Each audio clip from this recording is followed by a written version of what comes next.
Friuli Venezia Giulia has passed its 2026 Stability Law, aiming to strengthen families, healthcare, and local infrastructure. The plan includes monthly baby bonuses, up to 40,000 euro support for first-time homebuyers, and extra aid for areas hit by recent floods, reinforcing both communities and the regional economy. Tutte le misure che in questi anni siamo riusciti a costruire, dalle misure sulla famiglia, ai trasporti, alle infrastrutture, ai fondi destinati che aumentano ai comuni, penso all'incremento poderoso di risorse sulla sanità che diventa qualcosa di strutturale sul triennio e poi due misure molto importanti che abbiamo messo nell'emendamento Jolly.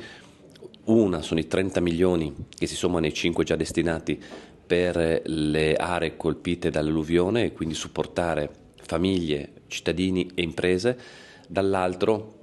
i 139 milioni di euro in 3 anni che incrementano ancora di più le misure a favore della natalità e della famiglia e si tratta di un intervento che garantisce per chi ha un figlio 250 euro al mese per il primo anno e addirittura se la mamma ha meno di 30 anni 500 euro al mese.